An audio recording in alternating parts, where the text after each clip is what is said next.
You know that feeling when you have like a really awesome party, but you exhaust yourself, so you go to bed and say, I'll clean up in the morning. And then you show up in the morning and you're like, whoa. That's what Vlogmas has done to my studio.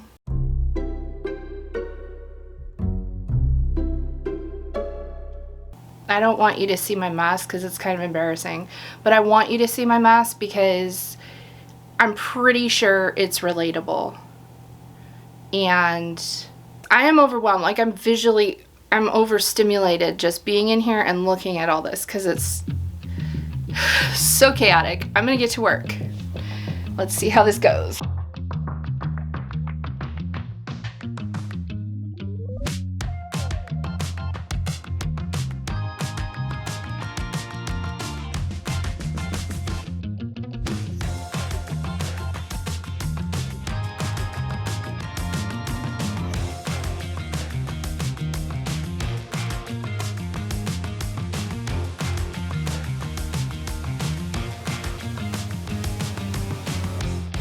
One thing led to another. I got my table cleaned off.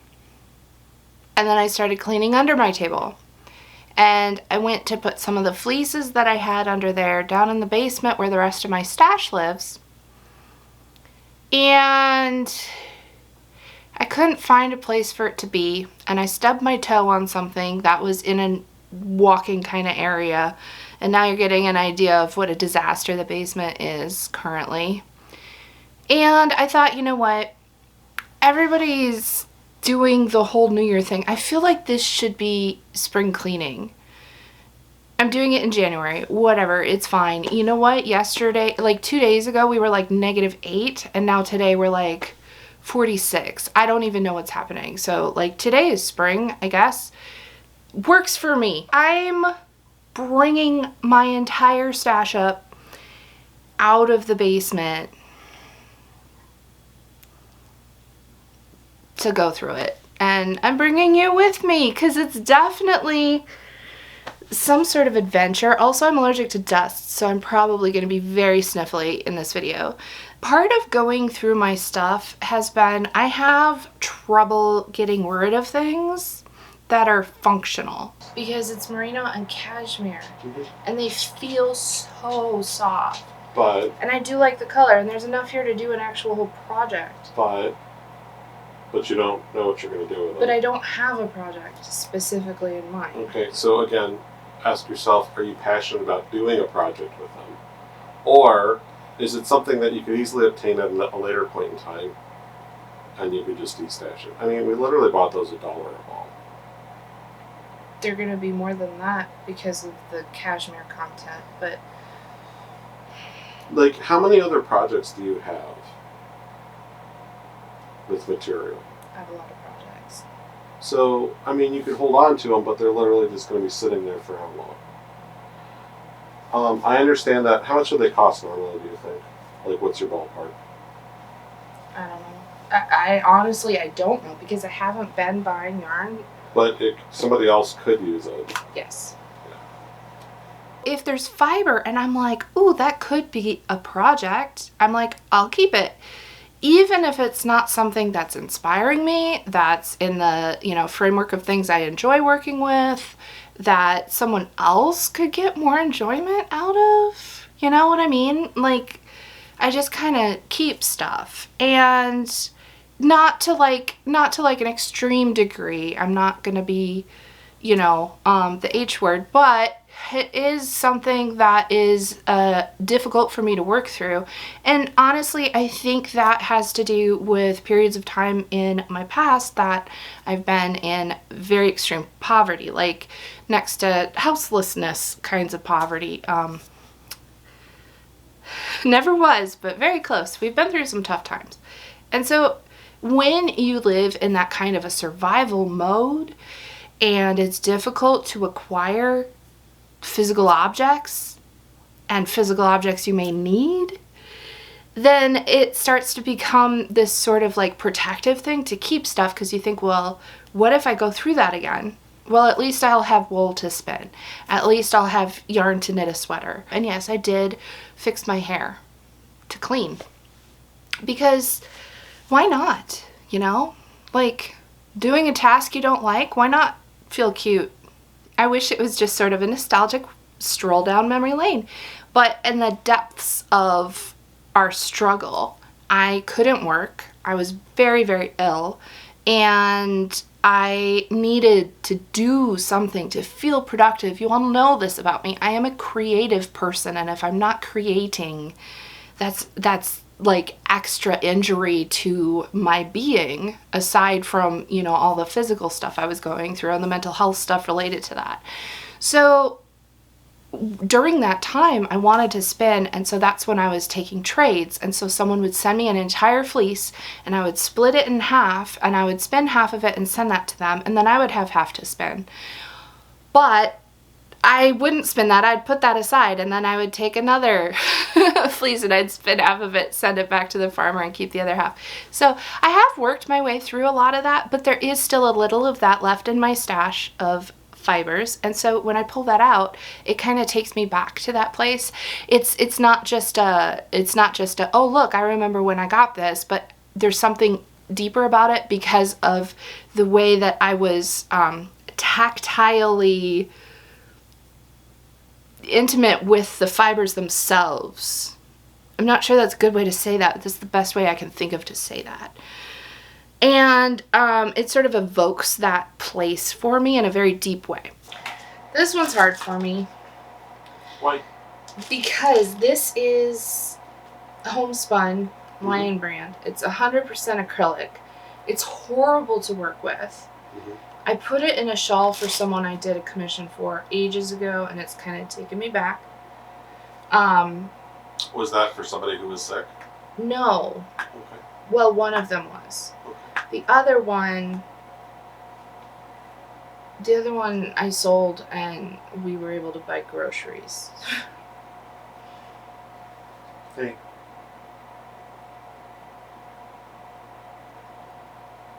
It's okay to feel the emotions attached to that. But I think it's probably time to move on. Remember, at the time, you did something good for somebody, and you did something good for your family. Yeah, and it's leftovers now. Yeah. Okay.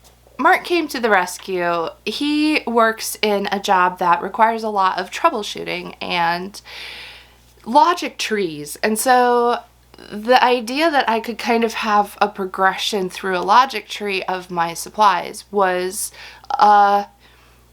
like, it makes perfect sense, but when I had to actually do it, it wasn't really fitting with the way that my brain works.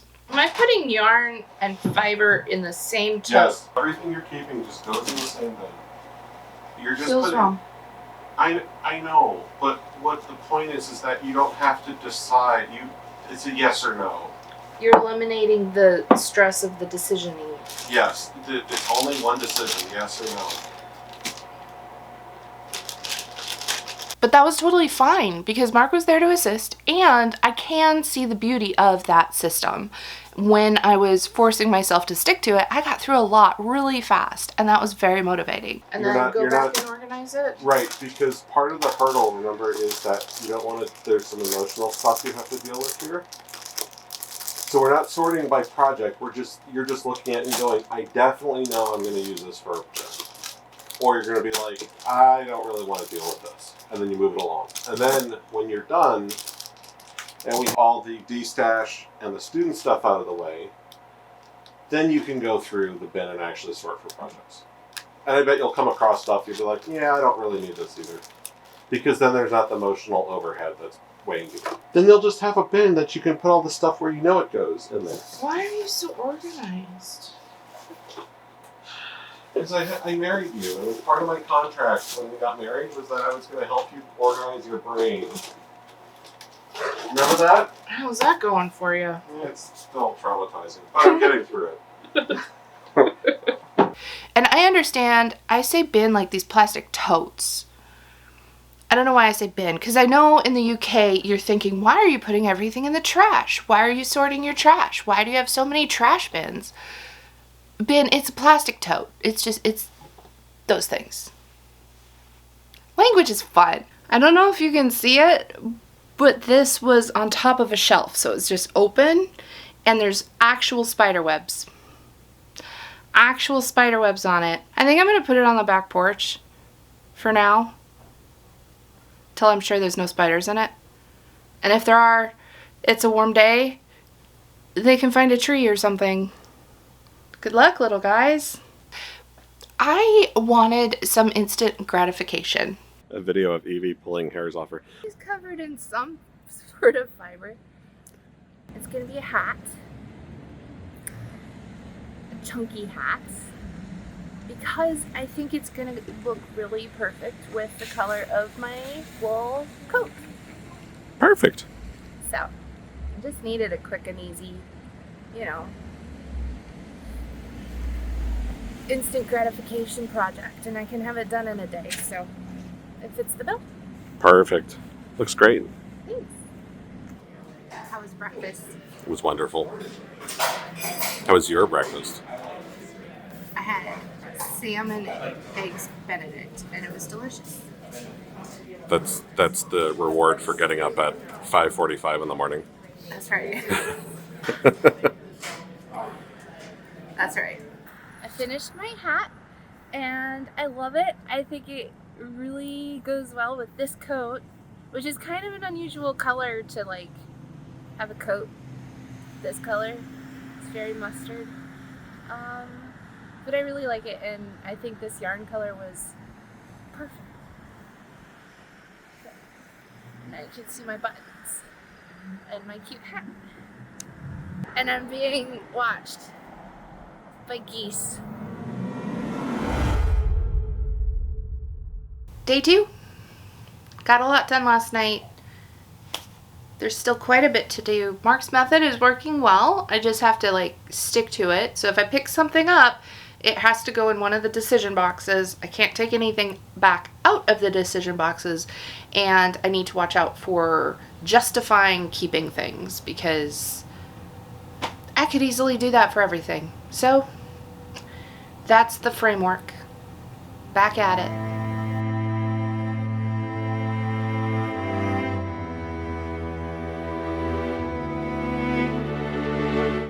To get myself motivated for doing all of this cleaning and sorting and getting rid of things, destashing, whatever we want to call that, I went to YouTube. Here we are.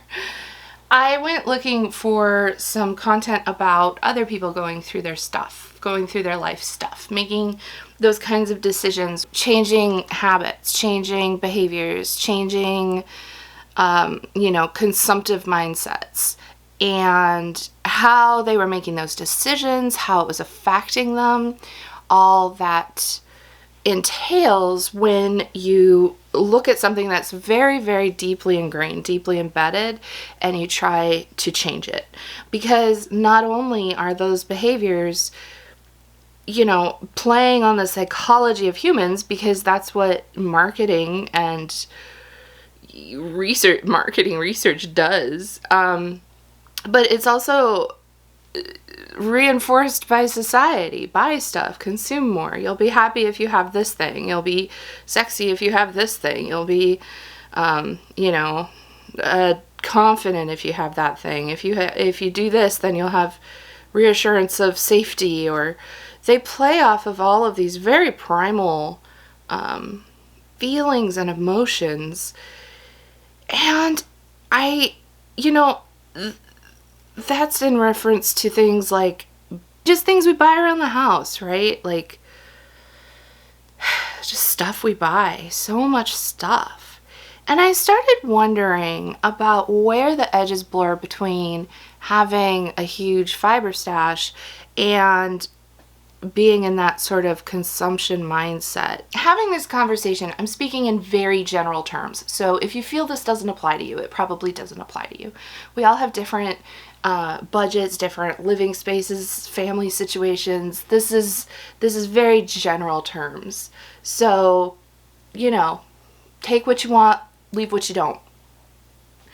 The idea that we're all influenced by consumer behavior, and how that in the current manifestation of the world we live in, how that affects us as artists, as creators, as makers.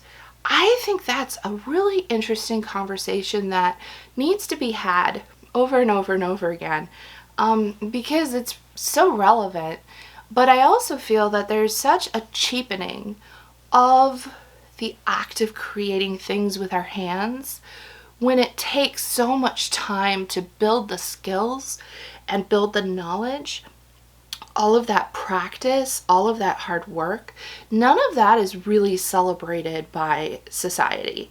If it was celebrated, then we wouldn't be tending towards short form content that shows, 1,000 hours of work in a single picture reveal, of like some of those highly detailed pencil drawings is what I'm thinking of. Like, so much work. Not even that, but just for an artist, the time it took to get to the point where they have the skills to do whatever it is that they're doing. And then 30 seconds, we consume that, and then it's done. It's over. Like, that was it. And we move on. We never find them again. I used to do more work with my local art gallery, and I did like woven pieces that were more art pieces, and I did needle felting. Actually, there's one in this box right over here. Where is it? It was right there. I moved the box. I don't know where it ended up. It's over there. I'll show you. It's art, YouTube, okay? Don't demonetize me. And if human figure in art bothers you, look away. So this was a piece I did. And, this was incredibly expressive. I put a lot of feeling in this one. That's why I didn't sell it, I think, because I didn't want to sell it. She's going through some things. A lot of people asked, they were like, is that your hair? No, it's Surrey alpaca. Surrey alpaca makes great hair for pictures like this. But, I was thinking about watching that short and then comparing that with the experience I had when I was part of a gallery thing, and I went to the gallery opening, and they always had, snacks and people to talk to, and it was a lot of fun, and it was the place where you could give context to your work if you wanted to do that, because, people were there looking at it, and they were like, you made that? How? It was just a lot of fun. It was community, right? And there was a pencil drawing that looked like a photograph, and it was colored pencils, but it looked like a photograph. It was incredible. It blew me away. And I just was thinking about the difference between walking into a gallery and seeing that picture on the wall and looking at it, and then also seeing a short where you see a piece of art revealed in a matter of, 30 seconds or less. And I was like, I could walk into that gallery, glance at that picture for 30 seconds or less, and then walk away. Just like I could with the short. I could spend the same amount of time there. But there's something about being in the presence of the object itself. And on those special, opening nights, being in the presence of the artists themselves, maybe. Something about that feels so much more tangible than glancing at a scroll by on Instagram or whatever. And I started wondering, when people purchase things, because I kind of got on the shopping addiction side of YouTube, and that is heartbreaking. But in order for something to become addictive, it has to be giving the reward system activation and repeated activation in order to become addictive. People don't get addicted to stubbing their toe. That doesn't activate a reward system. Shopping activates our reward systems. We get all of the little, dopamine hits or whatever, however we want to simplify that into language we can describe things by. But it made me wonder, is there yarn I purchased that it was just to make me happy in the moment of the purchase? Am I substituting the quick fix of a moment of lighting up my brain with happy chemicals, acquiring an object that I've attached to the idea of creation, rather than putting in the time, the labor, the practice, the effort, the learning, the research, the time to create the thing? And I guess that starts to put me on that, I feel like I'm walking on a I don't know, maybe like Anne on the rooftop or something. You're gonna fall one way or the other. Are you gonna fall on the creator side or the consumer side? We all consume things, we have to. We create things though, we don't have to. We had a pack rat one time that got into our Honda's vent system, and yeah, that was real messy. They fit a lot of stuff in there. I wonder what they thought every time we drove away and they were off looking for more stuff to stuff in the vent. I'm like, oh no, there it goes. I think that the no buy shouldn't be like a period of punishment, because I saw some of that. I saw some vibes of that where people were just ashamed of like the amount of clothes they had purchased, and so they were just not going to purchase any more clothes. Like, self-flagellation isn't going to get us anywhere productive. Not really. Maybe it works for some people. I don't know. Again, general terms. Take it or leave it. But I think that for me, looking deeper into the why, into the purpose of things, is more helpful than strictly no buys. So I guess that puts me sort of in line with, like, the mindful buy girlies or whatever. The people who kind of put rules together for themselves and say, okay, this is my framework and I'm going to bounce things off of that. Like, I'm going to use something up completely before I buy a new one. A lot of the people that are into cosmetics go there. Because we tend to collect, like, oh my gosh, I don't have that color, so I will buy this entire other eyeshadow palette so that I can have that one certain color that I want. But using a fleece before buying another fleece could be a good little bit of framework to put in there, Or the people who say that they're not gonna buy anything from fast fashion and then attributing that to fiber arts. Like, you're only gonna buy from small local farmers, or you're only gonna buy from festivals in person. Overall, though, I think that entirely saying, don't buy anything, use your entire stash, what you have, I think that there needs to be layers of market. Joann's just declared, like, hey, really, we're serious, this is bankruptcy time, and they've been looking for a buyer, and what I read on Reddit was that the most likely buyer that they have currently is the one that recently liquidated Big Lots, which means that Joann's is going to get, like, entirely liquidated. That's not good. Nobody has the kind of fabric Joann's has that is, like, generally accessible. Anyway, it's a whole thing, and I'm a little heartbroken over it. I don't love big box stores. I hate that Joann's was purchased by investor capital, what are they called? Venture capitalists.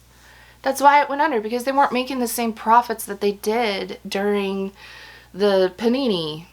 And because of course they're not. People went back to work. Like, people started going out and doing things again. We weren't all at home knitting. So you're not going to sell as much yarn. And a lot of people purchase things because they were getting that little quick fix of, oh, it feels good to purchase something. Purchase yarn. Oh, that's something I can use. That's something bringing me happiness, joy, and cozy feelings right now. So, like, yeah, we've got some extra stuff to use up. But, like, where do we want our budgets to go? Do we want our budgets to go to fast fashion? Like, no, that's a good thing to eliminate from our closets, right? Do we want our budgets to go to, I don't know, giant makeup corporations or whatever? Maybe not. But when it comes to fiber arts, I'm always worried about, like, everybody take your money out of this niche. Don't spend your money. Use all your stuff up. Yeah, if there's a serious imbalance, that's something that could be useful to people. But as far as making it into like a movement or like a whole niche community challenge, this is where we want people to end up. This is where we want people to examine their buying behaviors. This is where we want people to come to feel empowered, that they can create their own clothing. They can spin their own yarn. They can knit their own sweaters. Jumpers, for those of you who are upset about me calling my plastic totes bins. But this is where we want people to end up. So we want the economy of fiber arts to be healthy and thriving. We want these small businesses to stay in business. We want to have wool accessible, especially from the small producers that, really care well for their animals. And where does that leave me in my reflections about my stash? I don't know. I'm considering putting together some rules for me, because going through this deep of a clean out is a lot of work, and I don't want to go through this every year. It's not the most fun thing to do. I guess it is a little exciting when I find something I forgot about that I'm like, oh my gosh, I was so excited to do this project. This stays on top of the pile so I can find it again. But like, I have things I forgot I had. I don't know if that says too much. Like, I forget I have, blueberry muffin mix that I'll be making after I'm done recording this video, because my kids like to have muffins to eat through the week. I mean, it was behind the thing that divides the two cabinets. I couldn't see it because it was like stood up right behind there. That's another one that I've heard people do, where they have to use something or get rid of something before they can bring something new into the house. So like, if I wanted to get more weaving yarn, I'd have to use up some of the weaving yarn that I already have, which means I'll be doing a weaving project if I want to get more weaving yarn. So that way it's not like piling up, but there's still like a flow in and out of materials. I find this whole conversation really interesting. I think overall the big takeaway for me is when I am looking at my fiber art supplies and considering making a purchase, considering whether I am doing it because I am trying to create something and feed myself through the knowledge that I'm a creative person who has to be creating to be satisfied, to be happy, to find joy and meaning and purpose. Whether I am feeding that side of myself or whether I am purchasing that feeling in some kind of way, whether I am trying to take a shortcut. I'm not sure all the examples of what that looks like, but I just have a feeling that if I'm Anne on the roof and I am walking that balance beam, and I'm not Shannon Makes, that if I fall off the roof in either direction, I want to fall off the roof on the side that is the creative side and the creating side, and not the side that is the consuming side. So I think this is something to continue reflecting on. I'm not someone that can just make rules for the whole year and stick to it. If you give me rules for the year, I'll say okay. Get your pens and papers, friends, because we're looking for loopholes. There has to be some areas that we allow ourselves the freedom to seek joy, whatever that looks like for each of us. So I'd love to hear your thoughts. I think this is a fascinating discussion. I reserve the right to change my mind, because as people who grow and learn and experience life, we should change our mind. It's a good thing. It's healthy. Take in new perspectives. Find new ideas. Happy spinning. Hi. Someone skinned Cookie Monster to make this yarn. Good. And I feel like that's unethical to harvest fur from Cookie Monster to make eyelash yarn. Right. He does have eyelashes, though. Maybe it was harvested from his eyelashes. Willow was like, can I return that to you?